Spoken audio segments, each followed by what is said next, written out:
Uzdrīkstēšanās, risks, drosme, spēks. Mēs tiekamies ģimenes studijā. Darba dienās pēc 3. Labdien, klausītāji! Raidījuma producenta Paula Gulbīnska, Rita Karnača pie skaņu pults un es Mairidz Notiņa pie mikrofona. Un šodien studijā diskutēsim par programmēšanas mācīšanu skolās. Latvijas informātikas skolotāju asociācija uzskata, ka šo priekšmetu skolās vajadzētu mācīt jau no 2. klases, jo pasaule mainījusies, un nākotnes vīzija ir tāda, ka nākotnē jebkura joma, jebkura lieta būs saistīta ar lielāku programmatūras īpatsvaru. Kāpēc programmēšana skolās nemāca vai arī māca fakultatīvi un kas šai ziņā varētu mainīties?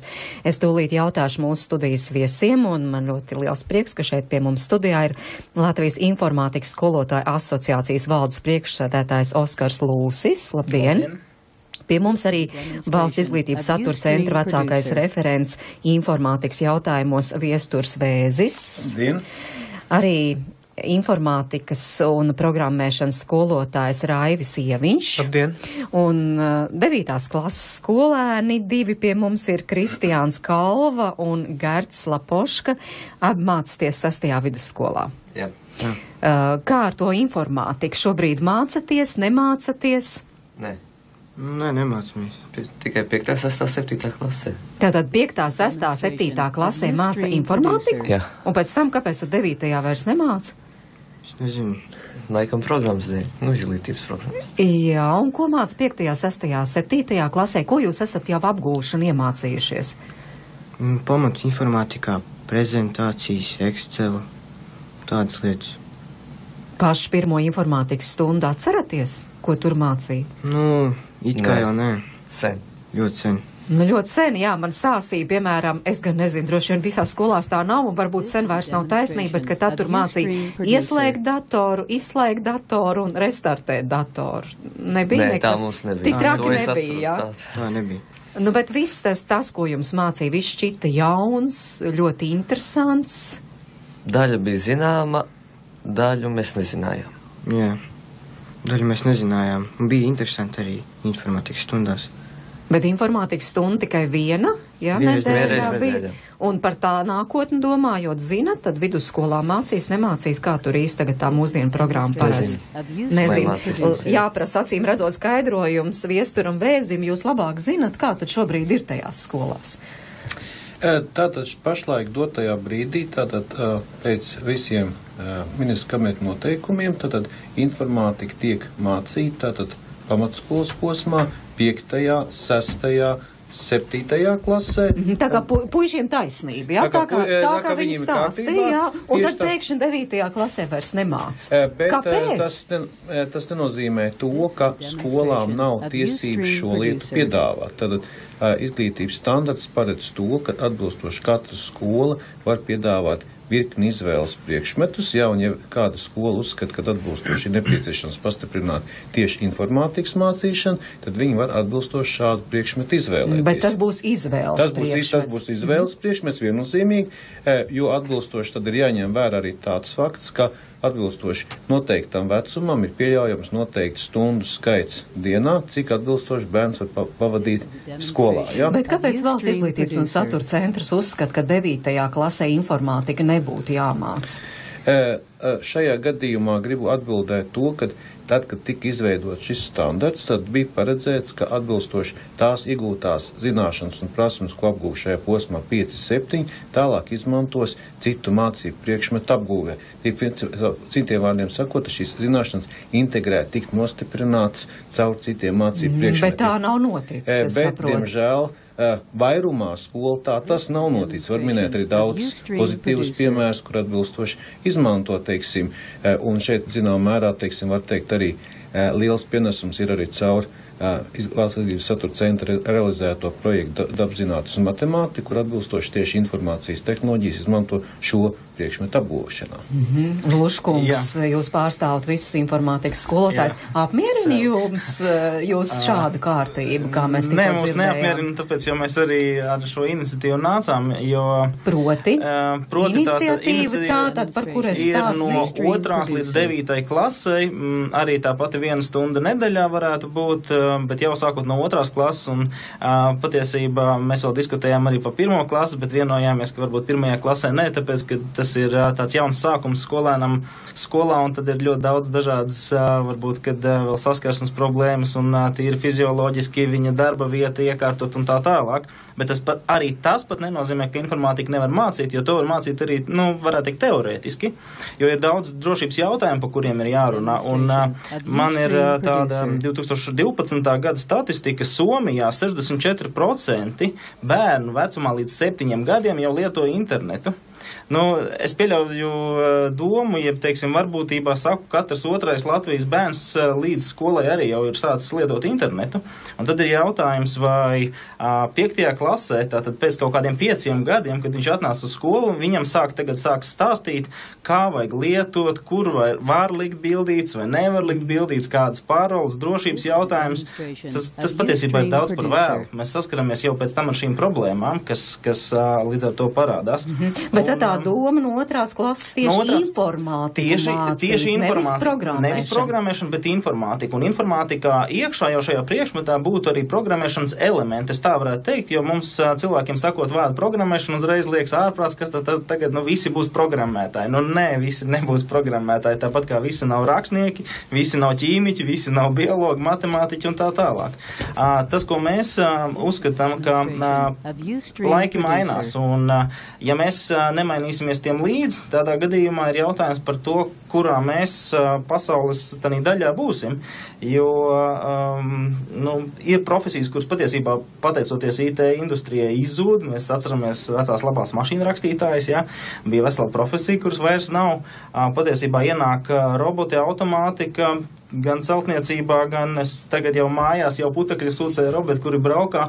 To visu kāds ir ražojis, taisījis, domājis, un attiecīgi, vai mēs būsim tie, kas to visu radīs, vai arī mēs būsim to, kas pirks. Un tad ir jautājums beigās vēl, ja mēs būsim tie, kas to pirks, tad par kādu naudu, kā mēs pelnīsim šo naudu. Un mēs uzskatām, ka informācija tehnoloģijas ir ļoti svarīgs mācību priekšmets mūsu laikā, mūsu šajā gadsimtā, un ir jāatrod iespēja šo te priekšmetu mācīt, un mācīt arī saturiski atbilstoši mūsdienām un atbilstoši tam, kas nozarē notiek. Mēs apstājamies pie 2 jautājumiem. Pirmais jautājums tātad sākt daudz agrāk. Par to daudz diskutēts. Igaunijas piemērs, tad, kad Igauņi pateica no 1. klases, tur tiešām tā arī notiek. Jums ir kaut kas vairāk zināms, kas tur Igaunijā? Tā arī notiek. Varbūt, kad Viesturs Vējs varēs pastāstīt sīkāk. Viņam gan vairāk ir tā kā uz interešu izglītību, cik mēs esam dzirdējuši, bet ir iniciatīvas, pavisam nesen man atsūtīja Lielbritānijā arī vēlās ieviest saistībā ar robotiku jau mācību priekšmetu šajā agrīnajā posmā, un ja mēs skatāmies, tanī gadsimtā, kādā mēs esam, tad tam vienkārši ir jāsako līdzi. Vēžkungs, par to Igauniju kaut kas ir zināms? Nē, protams, kad mēs interesējamies ir par to, kas notiek citās valstīs, un tas ir fakts, ka Igaunijā šāda lieta notiek. Protams, ka tas nenozīmē to, ka tas notiek absolūti visās skolās, tad viņi domā, ka kaut kā tas varētu būt visās skolās. Pēc man zināmās informācijas tās ir apmēram dotā brīdī skolas ar kārtu 30, kurās notiek šis viņu sauktais pilotu projekts, un viņi atbilstoši tiek tiešām balsots to, ka tiek izmantot dažādas programmējumas ierīces, piemēram, Lego roboti, tiek izmantots, teiksim, tāda bērniem labi pieejamā programmēšanas vide kā Scratch, vai atbilstoši tāda interesanta vide, kas ir Microsoft produkts ar Kodu Game, un atbilstoši tātad viņi apgūst gan attiecībā šīs attīst gan šo algoritmisko domāšanu, gan atbilstoši tātad programmēšanas iemaņas, bet ja mēs runājam tā no psiholoģijas viedokļa, tad attiecīgi tās domāšanas kvalitātes, kas ir nepieciešams lai varētu sākt programmēt, tad mēs runājam par abstrakto domāšanu, jā, tad atbilstoši tās faktiski ir vērojams tikai cilvēkiem no 10-11 gadu vecuma, jā. Jā, nu droši vien mums te blakus arī ir Raivis Ieviņš, jums ir pieredze kā informātikas, kā programmēšanas skolotājiem strādāt ar šādiem bērniem no 10 gadu vecuma. Jā, nu šogad būs vēl jaunāki pat. Protams, ir dažādi līmeņi, jā, ir tā, viena lieta ir tā pieminētā jau scratch valoda, kas ir paredzēta bērniem jau no 7 gadu, es padomāju 6 gadu vecuma, to mēs šogad mēģināsim, tad es varēšu pastāstīt, kā tur ir, es domāju, ka mēģināsit jau konkrētā skolā, jā, kurā arī varētu teikt, ir tāds kā pilotu projekts, nosauksim to tā. Jā, Babīte ir tāda privātā sākuma skola Vinnijas, un tur, jā, mēs no 1. klases gribam jau bērniem dot kaut kādu iespēju informātiku mācīties, un tad tieši tā konkrēti ir vairāk uz to scratchu, jā. Bet par tiem 10-gadīgajiem, tur vairāk kā interešu izglītība, bet jūsu vērojumi, jūsu pieredze, kā tur veicas ar tiem 10-gadīgajiem?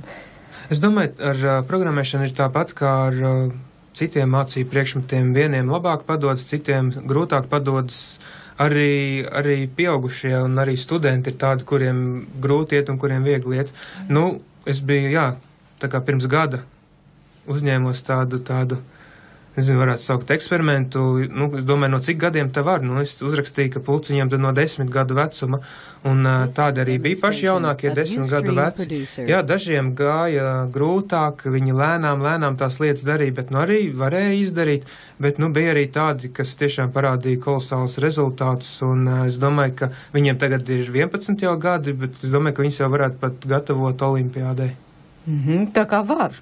Īstenībā arī bērns šādā vecumā var saprot, tas nav nekas tāds abstrakts un neiespējams. Jā, it kā tā abstraktā domāšana ir tiešām nepieciešama, es piekrītu, bet, protams, ka nav jau tā, ka visiem bērniem 11. dzimšanas dienā ieslēdzas, vai ne? Dažiem ātrāk, dažiem vēlāk, un varbūt tas ir viens no tiem faktoriem, kas ietekmē vai var vai nevar, un vispār, jā, es saku, ir arī pieaugušie, kuriem ir ļoti grūti un kuriem tas nav tas aicinājums varbūt vai kaut kā tā kā, jā, es biju ļoti patīkami pārsteigts, 2 audzēkņi bija tādi, kas, pie tam viens zēns un viena meitene, jā, tā kā ar meitenēm arī pilnīgi nav, tas ir kaut kāds tas stereotips laikam, vai ne, ka programmē vīrieši, nē. Jā, es starp citu devos šonedēļ uz šo pulciņu bērnu un jauniešu centrā IK Auseklīts, tur notiek programmēšana bērniem sākot no 10 gadu vecuma, un vispirms jautājuma Annijai un Jānim, viņi šoruden izvēlējušies iet un mācīties programmēšanu, kādas ir tās pirmās sajūtas, pirmās emocijas, klausāmies. Jau nosaukums izklausās tik interesants, un mēs apskatījāmies pirmo reizi, uzreiz ļoti iepatikās. Bet kas tieši iepatikās? Mēs iemācījāmies tādas tā kā lampiņas, kur iesprauž pie kompjūtera, un tad viņas iedegās. Ļoti bija interesanti. Bet kas tur tik interesants? Pats arī pagatavot un visu tā. Ļoti prieks arī beigās, kad iedegās tādas skaistas lampiņas. Jā. Bet tā tev vispār patīk, ka datoru darboties? Jā. Ko tu ikdienā visbiežāk dari? Neko, tā kā spēlēju spēlītes. Bet tad kas tavuprāt ir interesantāk, tās spēlītes spēlēt vai tomēr iemācīties kaut ko tādu, kā tu tagad stāst, lai tur tās lampiņas, piemēram, iedegās? Jā, tās lampiņas ir pat interesantākas. Tad es saprotu, ka tas tev ir ieinteresējis un tu varētu arī turpināt, vai ne? Jā. Bet cik tev šobrīd gadu? 10. Un tas tāds piemērots vecums? Vai varētu arī agrāk sākt? Jo tagad runā, ka, piemēram, skolās kaut ko tādu varētu mācīt jau 2. klasē. Es nezinu īsti. Man šķiet, jā. Es skatos, kas tie tādi ir, ko tagad tu te... Diodītes, dažādi vadiņi. Un ko ar tām diodītēm dara? Saliek noteiktos punktos, pielaiž elektrību. Un tad skatās, vai sanāk vai nē. Un kam būtu jāsanāk? Viņām vajadzētu iedegties. Tas ir tas, ko te tikko stāstīja par tām lampiņām, kuras, kad pareizi saliek, tad iedegās. Un tev izdevies ir? Jā. Es mājās pat esmu mēģinājis, un man ir izdevies iededzināt veselas 14 lampiņas uzreiz kopā. Bet tu arī 1. gadu tikai uz šo pulciņu nāc. Un ko tu ceri šeit iemācīties? Piemēram, nākotnē, kā kaut ko izgudrot jaunu, piemēram, ka kaut ko es pasūtīs no kaut kā nopircis.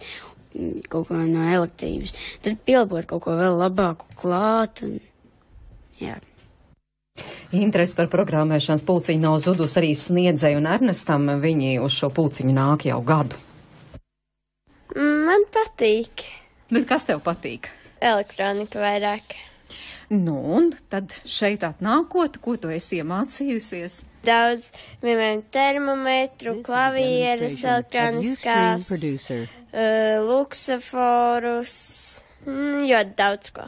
Bet ko tas nozīmē luksafors, klavieres? Kā to saprast?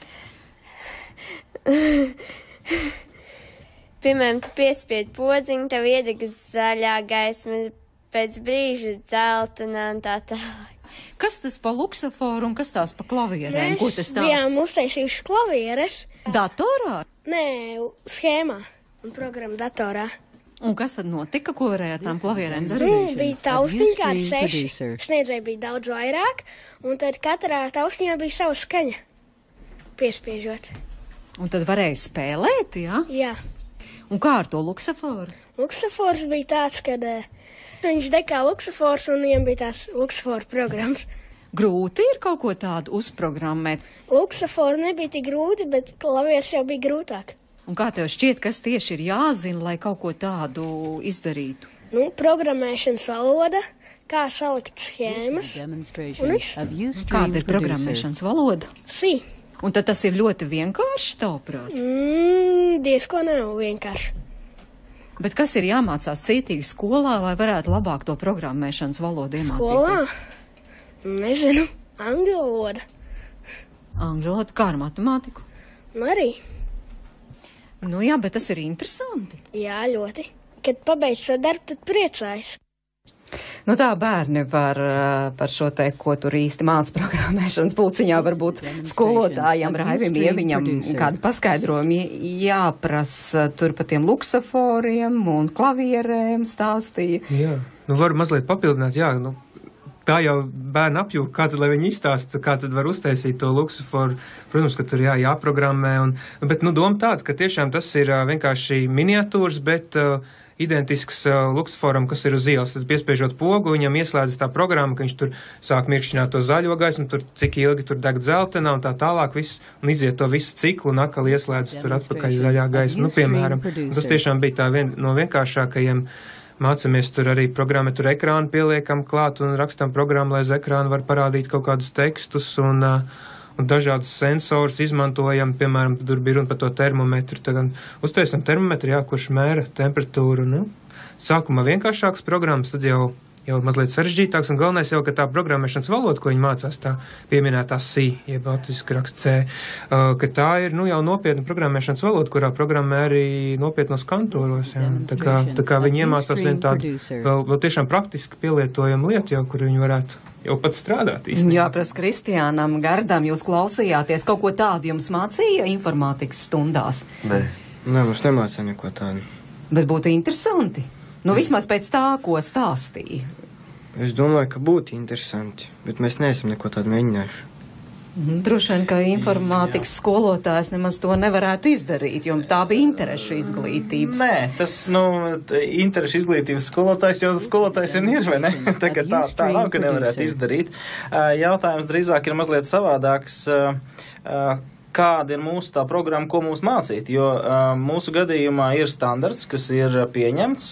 Ko nosaka ministrija, izglītības un zinātnes ministrija, tā varētu teikt, jā. Un attiecīgi skolotājiem ir jau jāiekļauj šajā standartā. Viņš, protams, balstās uz mācību programmas, kas vēl pēc tam tiek tātad izstrādāt vai pieņemt par pamatu, ir pamatprogramma, bet jebkurā gadījumā viņa rāmis ir standarts. Tas, kas standartā ir noteikts, tas skolotājiem ir jāiemāc. Lūk, un ja skolotājiem 5. klasē ir kādas lietas jāiemāc, tad tās viņam arī jāiemāc. Protams, ja ir tie bērni tik zinoši un tik gudri, ka viņi to spēja aptvert 10 minūtēs, nevis 40 minūtēs, tad 30 minūtes paliek vēl brīvība, bet parasti tā tas nav. Un tas ir tas jautājums, ko mēs arī gribam aktualizēt. Vai tas, kas mums ir šobrīd standartā iekļauts, vai tas tik tiešām ir tas, ko mēs vēlamies, lai beigās arī šis te skolēns zinātu? Jūsu atbildi. Jo es gribēju jautāt, kāds ir šis rāmis, šis standarts, kurā jūs tur informātikas skolotāji varat darboties? Rāmis ir ļoti labi noteikts, ļoti konkrēti noteikts. Mūsdienu prasībām atbilstoši? Mēs uzskatām, ka nē, ka viņš ir jau novecojis, jo pirmām kārtām, kā jau teicu, bērns saskarās daudz agrāk ar tehniku, otrām kārtām šobrīd ir ļoti daudz, kas jauns parādījies, un trešām kārtām mēs nedodam ieskatu tajā, kas notiek nozare. Lūk, šeit mēs redzējām, ka ir interešu izglītība, kur principā darbojās IT industrijas virzienā. Ja? Viņi darbojās ar sensoriem, ar programmēšanu, ar robotiem un tā tālāk. Tā ir tā lieta, kas notiek pēc tam nozarē.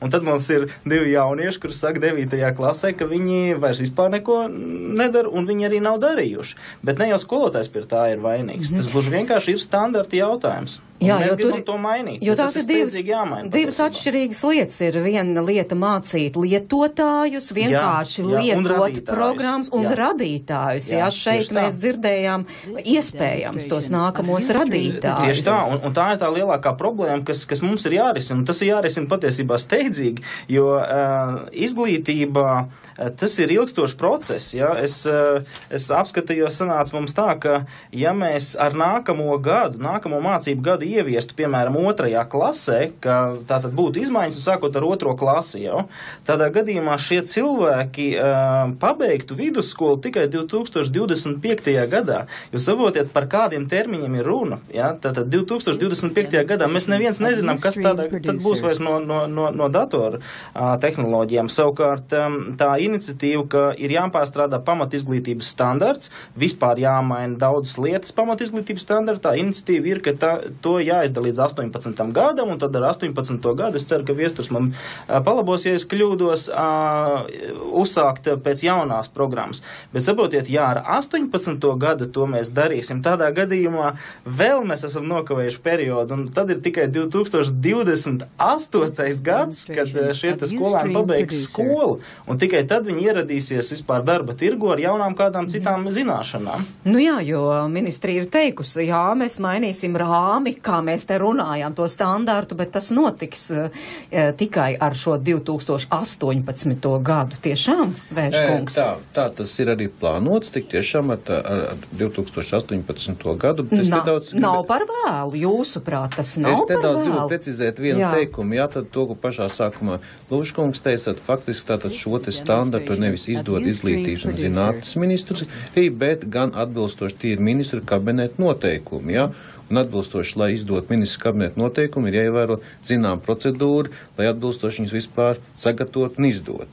Tas ir pirmais punkts. Otrā lieta ir tā, ka atbilstoši tad, kad pirmo reizi tika izveidot šis standarts, kas pašlaik ir spēkā, tajā brīdī bija iestrādāts nodoms, ka ik pēc 3 gadiem šis standarts tiks pārskatīts, bet ņemot vērā to, kā reāli tas ir noticis, tad faktiski šis standarts pārskatīšana nav notikusi pēc būtības, bet ir bijuši tikai kosmetiski labojumi. Tas ir pirmām kārtām. Otram kārtām es gribu teikt to, ka nevarētu būt gluži tā, ka teikt, ka tas standarts, kas šobrīd ir spēkā, ka tas ir absolūti nekur nederīgs. Protams, ka tajā situācijā ir lietas, ko var izmainīt, bet ja mēs runājam tieši, kas ir piemēram šajā brīdī, gan šajā pamat izglītības standartā, gan vidējās izglītības standarta informātika. Tas ir orientēts tieši uz darba tirgu vai ikvienam cilvēkam, un tas, kas ir atbilstoši tātad šo tehnoloģiju lietotājs, bet atbilstoši šajā gadījumā iztrūkst varbūt tas posms, ko mēs runājam par šo radītāju, kur atbilstoši, ja mēs runājam vispār, tad šajā gadījumā faktiski būtu jārunā nevis tik precīzi, kā lietot vārdu informātika, bet gan vārds datorika, kas ietver visas šīs lietas, par ko šeit kolēģi runāja. Jā, bet kurš tad ir vainīgs, ka tikai kosmētiskais remonts, jūs sakāt, ir noticis un tāds īsts tomēr nav līdz šim? Tātad šajā konkrētā gadījumā tik daudz, cik tas ir attiecās uz valsts izglītības satura centru, tad atbilstoši tas, kas ir bijis mūsu spēkos izdarīt, to mēs esam izdarījuši, bet atbilstoši tātad tālāk, mēs neesam tikuši, bet šajā brīdī tātad ir politiskās iniciatīvas, kas un kā notiek, to pieņem izglītības un zinātnes ministri, nevis valsts izglītības satura centrs, jo viņi ir pakļautības iestāde, kas pild šos rīkojumus. Raivieliņ, jūs komentārs par to, cik tas viss lēni notiek, kā jau pie mums tā mašinērija ir liela un zobrati kustas ļoti, ļoti lēnām. Jā, bet es domāju, tajā informātikas nozarē tur tieši pretēji viss notiek zibenīgi. Kaut kā disonants, vai ne?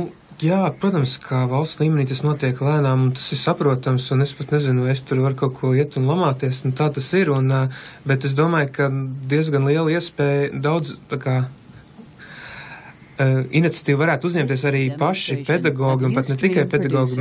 Ir tāds zināms projekts Start IT vai Start IT.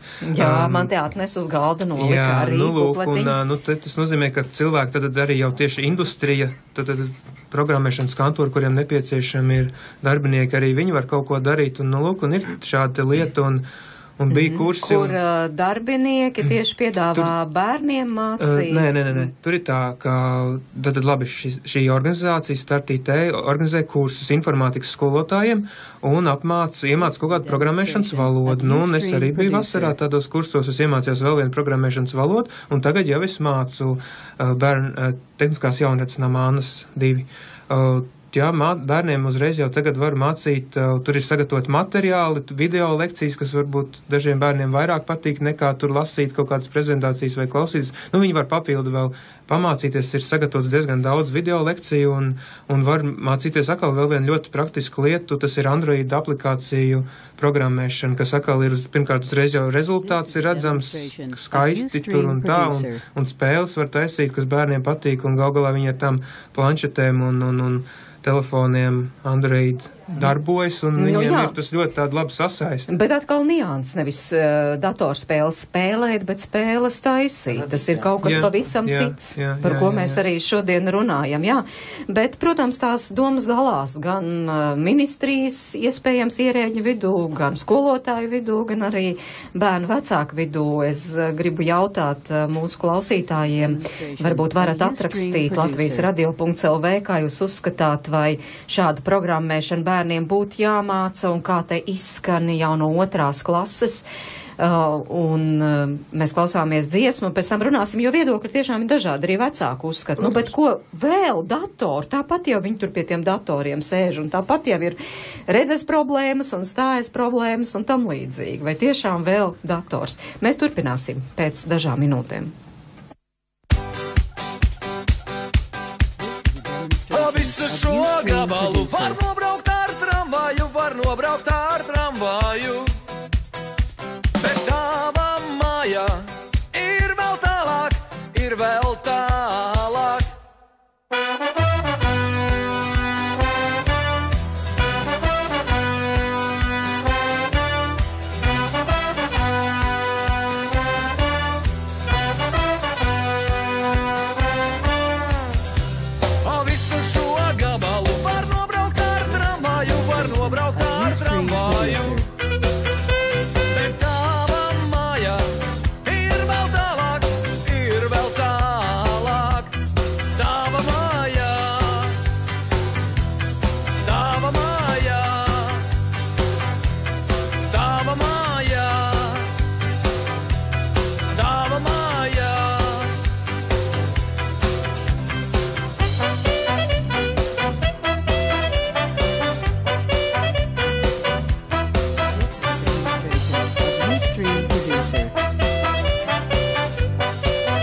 gabalu šo visu, bet tālāk vēl ir māja tava.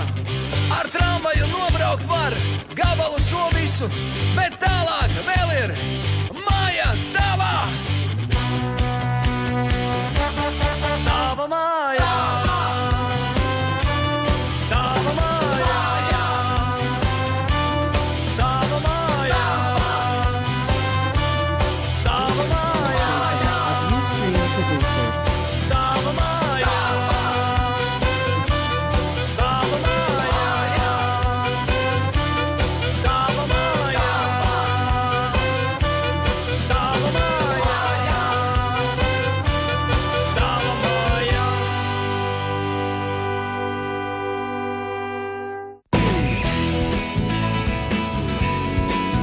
Mēs tiekamies ģimenes studijā. Un šodien pie mums studijā viesos ir Latvijas informātikas skolotāju asociācijas valdes priekšsēdētājs Oskars Lūsis, Valsts izglītības satura centra vecākais referents informātikas jautājumos Viesturs Vēzis, informātikas un programmēšanas skolotājs Raivis Ieviņš un arī Rīgas 6. vidusskolas 9. klases skolēni Kristiāns Kalva un Gerts Lapoška. Un mēs tātad par informātikas un programmēšanas mācīšanu bērniem jau no 2. klases no informātikas skolotājiem izskanējuši šāds aicinājums, un raidījuma pirmajā daļā mēs mēģinājām arī skaidrot, kāpēc, un tam patiešām ir reāls pamatojums, vienkārši dzīve, tā dzīve, kādu mēs šobrīd dzīvojam. Un, bet es tikai domāju, nu labi, izskanēja šāds aicinājums, cik tas vispār ir reāls, ja mēs te pat šeit studijā runājām, ka tātad no 1. klases šogad sāk mācīt kā obligātu svešvalodu, ko tā kā agrāk nemācīja kā obligātu. Tad runājām par to, ka vajadzētu skolas programmās iekļaut dzīves ziņu, ja? Tad ļoti daudz cilvēki jau gadiem runāt, ka vajadzētu atdzīvināt veselības mācības mācīšanu un tam līdzīgi. Un tagad lūk vēl atkal jauns priekšmets, vai tas vispār ir reāli, Lūškungs, jūs to redzat? Ka tas reāli, varētu protams, arī ka ir, bet tā reāli ir politiska izšķiršanās. Pirmkārt, mums ir pozitīvais moments, mums 5., 6., 7. klasē jau ir, ja? Tātad mums nekas šajā posmā nav jāizcīna. Ir jautājums par saturu. Tātad mums paliek vairs 2., 3., 4. klase un 8., 9. klase, kur ir reāli vajadzīga viena šī stunda.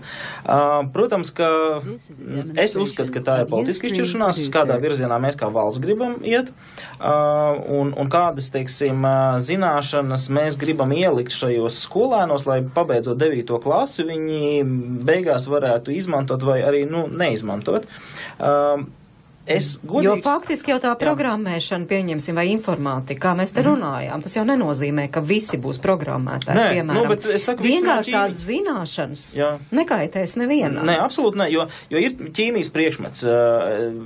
Visi noteikti teiks, ķīmija patiesībā mums ir visapkārt, vai ne? Bet tas, ko māca skolā, tas ir tomēr diezgan specifiski. Un tad ir jautājums, vai mums vajag mācīt visiem ķīmiju? Tā mēs varam līdz absurdam aiziet. Vai visiem vajag valodu tādā līmenī, kā mums māca, vai ne? Vai visiem vajag matemātiku? Tātad mēs jau vienkārši skatāmies no tā brīža situācijas sabiedrībā, kādas notiek un kādas ir tendences, ar ko mums jāsaskarās. Materiāla tehniskā bāze skolās. Materiāla tehniskā bāze, tur droši vien, kad Viesturs Vēzis varēs precizēt, cik mēs saprotam, tas ir izdarāms jau gandrīz vai esošās materiāla tehniskās bāzes ietvaros. Iespējams, kaut kur vajadzētu vēl iegādāties papildus tehniku, jo, kā jau teicu, 5., 6., 7. klasē jau ir, savukārt lielākās skolās ir vismaz 2 datorklases, tā ka tā nav problēma. Vēžkungs. Un skolotāju problēma arī nav. Par skolotāju mēs jau par to materiālu tehnisko vispirms. Tātad vismaz tā informācija, kas ir atbilstoši tātad Izglītības zinātnes ministrijas rīcībā, jo tāda data tiek apkopot katru gadu. Man nav par šo gadu data, tāpēc, ka par šo gadu vēl nav data apkopot, bet ja mēs skatāmies atbilstoši par iepriekšējo gadu, tad attiecībā valstī ir apmēram 24,000 datoru, no kuriem apmēram 12,000 ir jaunāki par 3 gadiem. Ja? Protams, ka tas nenozīmē to, ka uz šiem datoriem, kas ir atbilstoši vecāki nekā par 3 gadiem, nevar apgūt šīs lietas. Jo šajā gadījumā nozīmē to, ka mēs iemācām lietot konkrētus lietas, teiksim, apstrādāt tekstu, veikt aprēķinus, bet atbilstoši mēs būtu svarīgi, ka skolā nevis mācīt konkrēti, mācīt ar šādas un tādas firmas izstrādātu programmu produktu, tādu un tādu versiju. Ja? Tā kā no tāda skatu punkta atbilstoši šī tehnika ir pietiekoši apjomā, un ja mēs paskatāmies arī no skolotāju, informātikas skolotāju skaita, tāda mūsu valstī ir 1127, ja?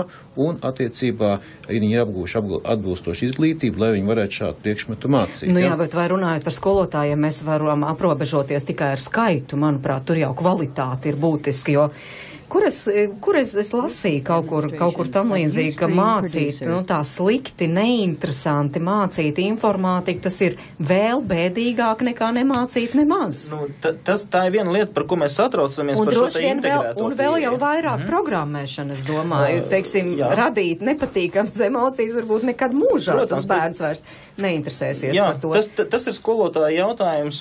Bet ir aktuāls, Lūškungs, jūsprāt, skolotāja jautājums? Vai tiešām visi šie šie skolotāji, tie 1000 un vairāk ir ar tām degošajām acīm un sirdīm un ar visu. Es varētu pajautāt, vai pārējie 19,000 skolotāji, kas ir citu priekšmetu skolotāji, ir ar tām degošajām acīm, tā ka gribētu aizstāvēt savus kolēģus un teikt, ka informātikas skolotāji pārsvarā ir ar degošajām acīm, ja?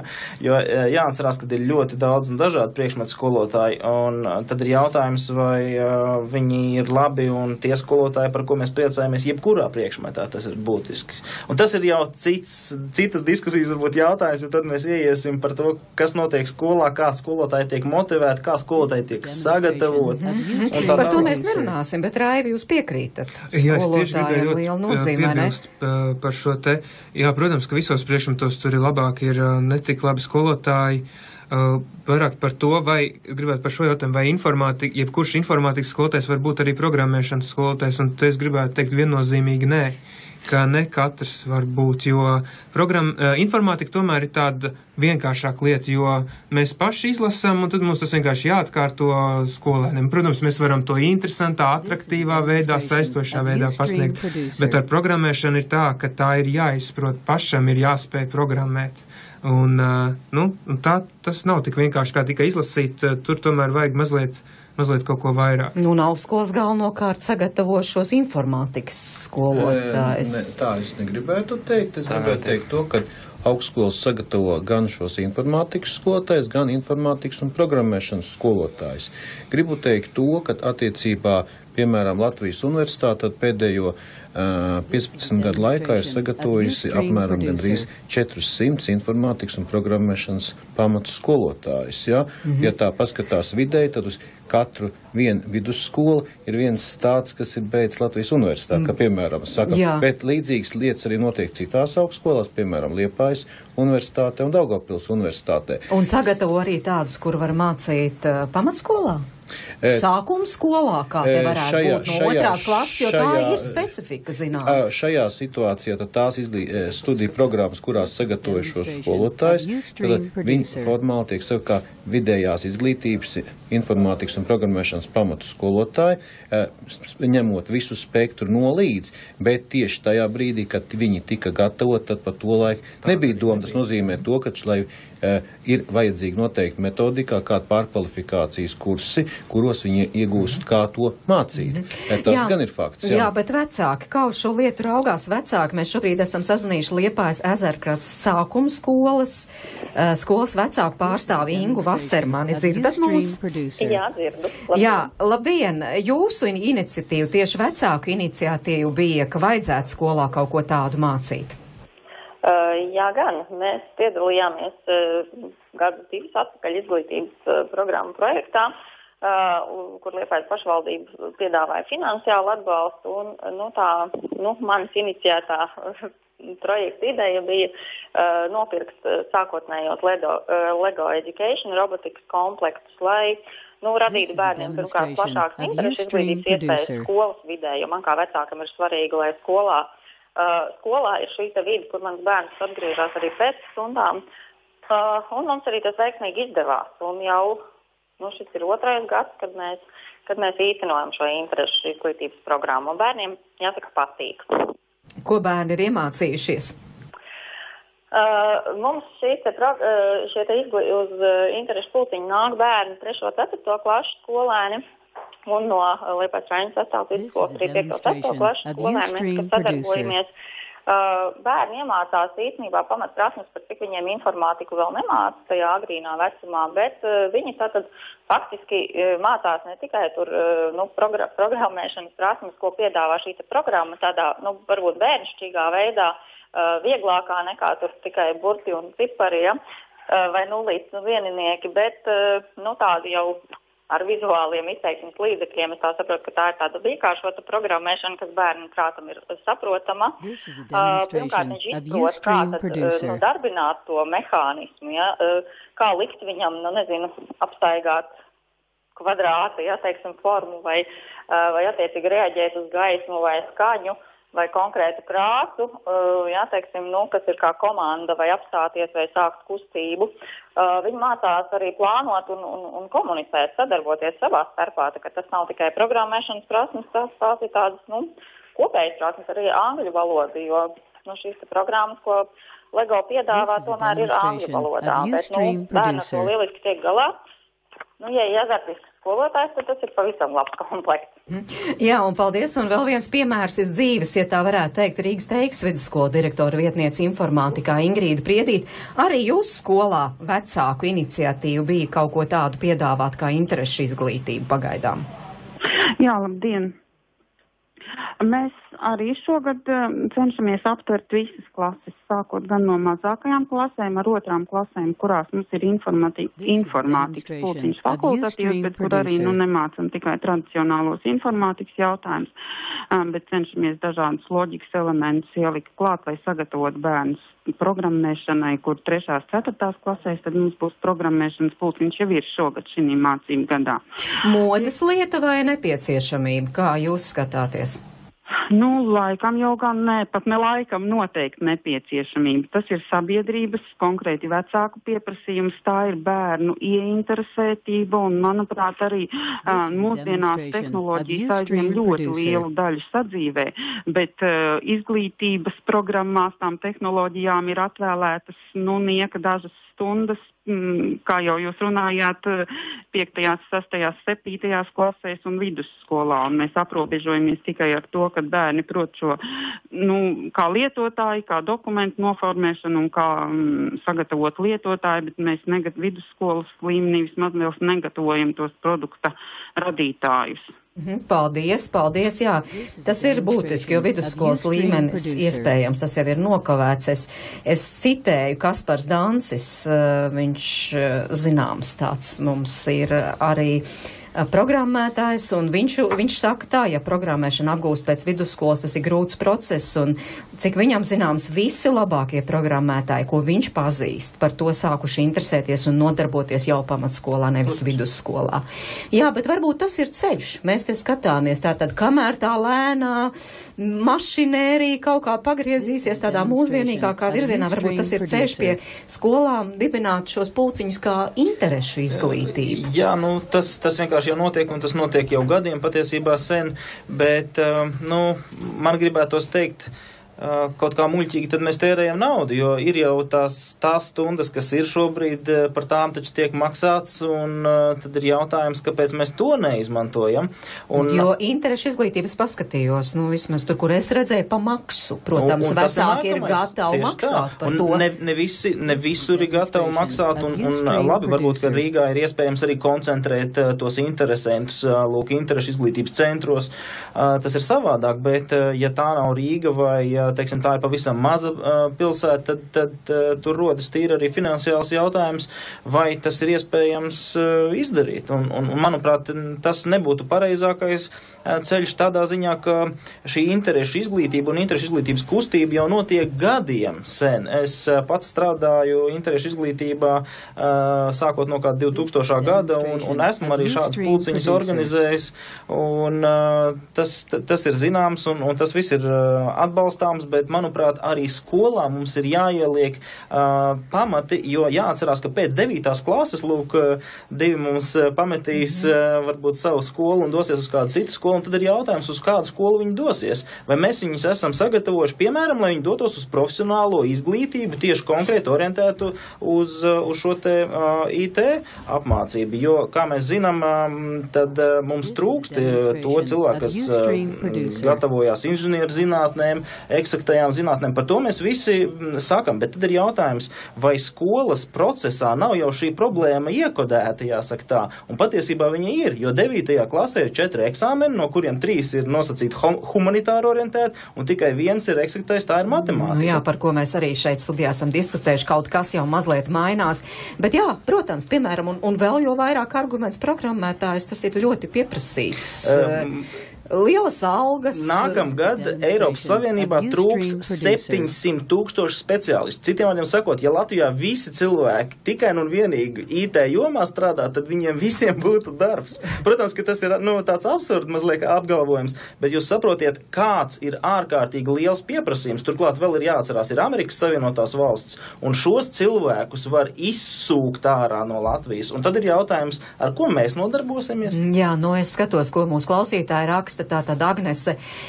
Šomēnes konstatējām, ka 5. klases skolniekam pirms 2. informātikas stundas liek kladē rakstīt, kas ir dators, kas ir pēle, kas pie datora vēl nav laisti, plus vēl viena lieta, ka, piemēram, nemāca, kā viņas kaut vai to pašu atrakstīšanu. Mēs te par tik lielām lietām kā programmēšana, bet atrakstīšanu nemāca tātad rakstīt uz datoru, neskatoties uz taustiņiem, kas arī katram, man liekas, pilnīgi katram cilvēkam būtu nepieciešams. Tad Stefānija ir ka programmēšana jāmāca, jo vecāki, neprot tik ļoti labi un nepārzina to datoru un pašiem nav tāda zināšana, lai to varētu iemācīt. Un arī Baiba raksta, ka dēlam vēl nav 2 gadi un kas zina, kurā gadā viņš beigs vidusskolu, bet viņi domā, ka bērnam būtu interesanti programmēt un jau vērojot to bērnu vienu, kāds tas 2-gadnieks ir un cik viņam liela interese ir par šīm lietām, bet, protams, arī pretēji viedokļi ir, ka tomēr bojā redzi un tam līdzīgi pietiek jau ar tām digitālajām tāfelēm klasē. Bet par ko tad mēs šeit studijā tad varam vienoties? Tātad iniciatīva no informātikas skolotāja puses ir izskanējusi, programmēšana jāmāc no 2. klases. Ministrija ir pateikusi, 18. gadā sāksies kaut kādas izmaiņas, gan saturā, gan arī tajā, kad sāks mācīt agrāk. Es nedaudz gribu precizēt, tātad faktiski, lai attiecīgi šīs izmaiņas notika šajā 2018. gadā, tas nozīmē to, ka faktiski jau no šī brīža sākās sagatavošanās šīm izmaiņām. Tas nozīmē to, ka atbilstoši tiek veidot pilotu projekti, kuros tiks aprobēti šie jaunie standarti un, teiksim, arī varētu jau runāt par nākošo mācību gadu sākumu, kurā varētu jau aprobēt vienas vai otras lietas, teiksim, bet attiecībā tātad šajā gadījumā tas nenozīmē to, ka tagad līdz 2018. gadam neko nedaram, un tikai tad būs. Tad faktiski tad tiesa, tad šajā gadījumā ir tā uz to lietu jāskatās kompleks, Jā, tā pārāk ilgs laiks tam vajadzīgs. Ievinkums. Es domāju, ka ir pašiem skolotājiem, skolām jāmeklē finansējums, kaut vai, es domāju, vecāki pat būtu gatavi samest kaut kādu naudu, lai varētu fakultatīvi mācīt bērniem. Ir pēc stundām laiks, ir iespēja mācīt un gan jau atrast arī kādu, kas māca. Tad galvārds Kristiānam un Gardam, to visu noklausoties, kādas jums radās pārdomas, kā tad vajadzētu būt, kā būtu labi un pareizi. Es neteiktu, ka man pietrūk sākuma skolā informātika, bet es domāju, ka nebūtu slikti, ka no 2. līdz 9. klasē. Kristiāna? Es domāju, ka būtu labi, ja būtu no 2. klases informātika. Būtu arī mums pašiem interesanti. Varbūt, ka kādreiz tā notiks, un par to mēs runāsim kādā citā ģimenes studijas programmā. Šobrīd es saku paldies mūsu studijas viesiem Oskaram Lūsim, Viesturam Vēzim, Raivim Ieviņam, Kristiānam Kalvam un Gardam Lapoškam. Paldies, ka klausījāties. Tas no visas ģimenes studijas komandas, no Pauls Gulbinsks, Rīts Karnačes, Ģirta Biša un no manas Mairits Notiņas, un man vēl tikai tāda piebildīta, kā vienmēr raidījuma beigās aicinājums uz satikšanos rīt. Rīta mums ir izbraukuma diena, mēs dodamies ciemos pie Skaidrītas Nagliņas no Alsungas un mācīsimies cept sklandraušus. Uz sadzirdēšanos! Ģimenes studija.